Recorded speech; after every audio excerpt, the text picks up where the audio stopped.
Hello, this is Jason Steeves. I'm here with Steve Steeves. We are here to simplify complicated health topics to encourage and empower you to have abundant health. Today, we're going to discuss individual risk management strategies and potential therapeutic options for viral infection and discuss the lymphocyte response assay test and plan. So, Steve, welcome. How are you doing? Doing great. Excited to engage in relational things between tests and between studies. So let's get into it. Yeah, let's do it.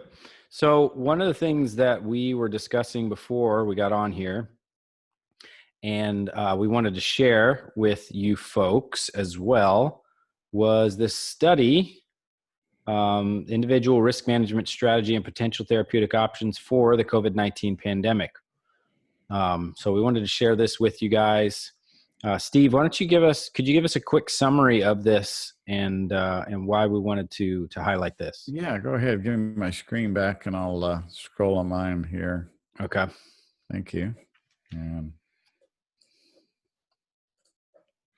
So here in the study, they cover a lot of different areas. First of all, they're just introducing, the virus and everything, talking about it, but they immediately go into the importance of the social distancing, personal hygiene. Of course, personal hygiene was God's idea, and how we're supposed to wash if we touch an unclean thing or a dead thing. And but also what determines the course of the chronic disease or of a chronic case of flu would be chronic disease in general. If someone's constantly dealing with inflammation or they're dealing with cancer risk and so forth. Age and sex is also a determinant factor. The older, the weaker immunity. But usually we see in America, the weaker immunity ties in with the increased amounts of medication that the elderly are usually on. The microbiota, the importance of the gut microbes and the need for probiotics that are properly strained and set up in a right ratio to maintain that healthy microbiota. And then, of course, the foods, the micronutrients, the macronutrients, which are edifying and which are not is always a question, but it's individualized. That's why the ELISA test was developed by Dr. Jaffe, and we need to know that because here's a test that's measuring lymphocytes directly associated with the risk of COVID. Mm-hmm. So your thoughts on that, Jason? I know you've just been seeing many practitioners that are utilizing the test. Right. Yeah. I do help people understand and use the tests in their clinics, the LRA test. We're looking at delayed immune response, which is an indication of if their body is excessively burdened by certain items in their environment, whether it's food or chemicals. It could be something like as simple as berries, blueberries, blackberries. For that individual, they could be overreacting to that item. So I wanted to share here. This is a great document that can be helpful to understand the test. But what it measures, right? We're looking at the importance of the immune system. It defends and repairs, and what it's measuring, right? It's looking at not the IgG, but the other parts of the immune system that you mentioned it earlier, the adaptive immune response, right? Yes, sir. Yes, sir. Especially importance why the microbiota needs to be healthy, because what we're forcing upon our adaptive immunity all starts in our gut and our mucosal lining. And this test certainly sees what happens downstream of that in our bloodstream and in the delayed or the acquired immunity. Mm-hmm. Yeah. So then that individual finds out what things they need to avoid, but also with the plan is provided recommendations based on a questionnaire that they answer as far as supplement, needs that they have and other lifestyle changes that may be necessary, exercise, relaxation, stress management strategies, and things of that nature, sleep. So yeah, the LRA test and plan is really helpful to individualize care to reduce immune burden and resolve autoimmune conditions and chronic inflammatory conditions like heart disease and diabetes and things of that nature. So, Steve, you've been using the LRA in your clinic, with patients. Um, tell me, do you have a testimony? Do you have something that you can kind of connect the people with, regarding the LRA test and how they can see it in action?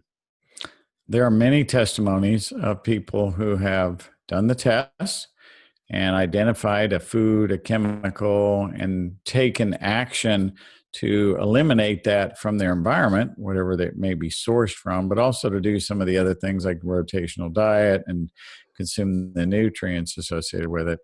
And when you look at, for example, systems of the body and the symptoms that they manifest, you see a significant drop in those symptoms after people apply the LRA, sometimes as much as 25 to 50% change in their overall response to their body and how it's talking to them.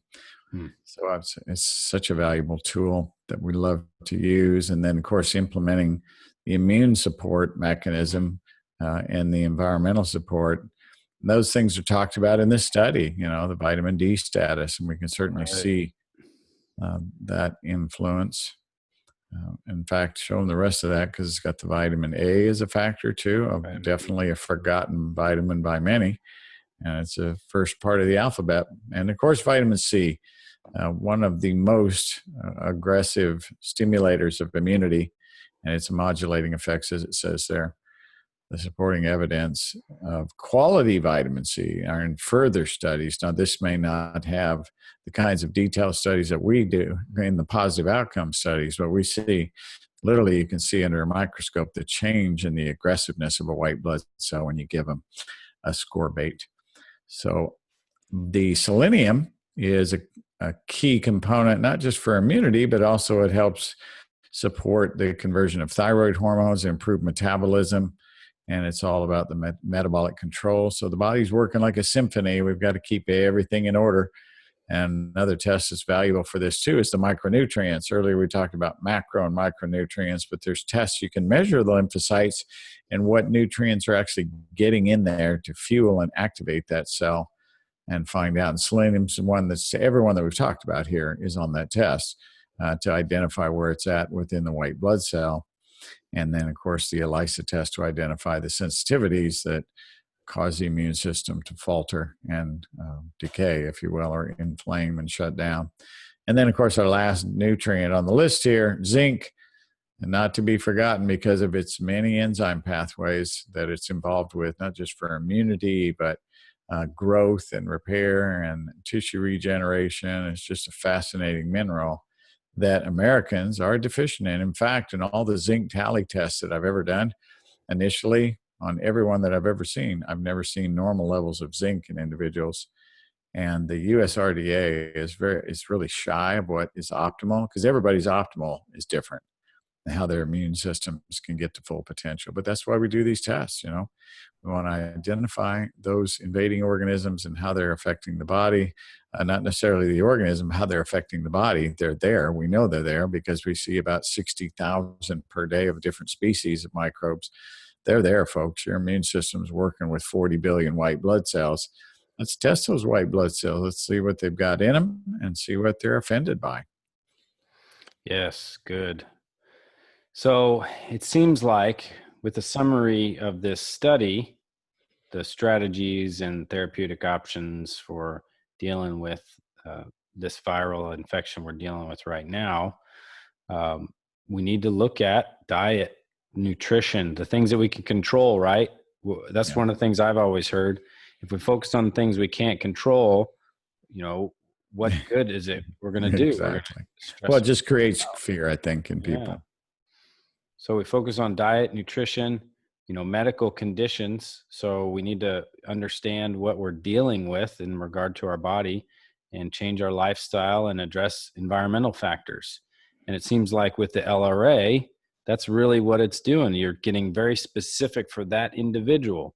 You're looking at their immune response, finding out what they need to be eating, what they need to be avoiding, other chemicals in their environment, and other lifestyle factors that can help with reducing chronic inflammatory conditions and autoimmune conditions.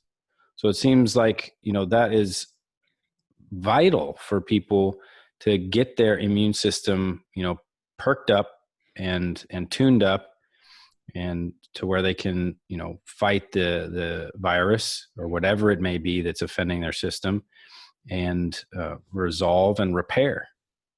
So yeah, that is, Amen. A good word to finish on there is the repair discussion, because yeah, we're not, people know when you get a prick your finger and bleeds and you know it's going to heal, you put a Band-Aid on there. That's just part of the ability to repair.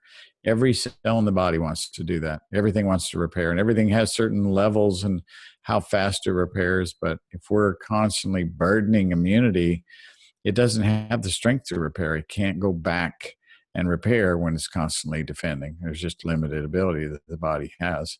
Although it's amazing what a good night's sleep will get, even in the midst of all kinds of stress in your life. And a lot of people aren't getting that overstimulation, right.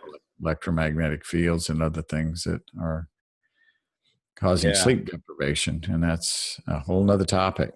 Yeah, that's good. Maybe we can finish with this. When repair deficits accumulate, inflammation occurs, and when this becomes chronic, immune dysfunction and autoimmune conditions emerge. And so, Autoimmunity, that's what I was diagnosed with. And it's so common today. A lot of people are suffering and don't realize it. They consider type 1 diabetes an autoimmune condition. It's different types of itises, and the immune system is going at war with itself within the body. And it's all caused by confusion, what's coming from the outside world. We've got to identify those outside troublemakers and get them out of our life so that our immune system will do the repair and we can enjoy the latter years of our life. I just am yeah. so excited for many years to come with my grandchildren and their children in the next generation.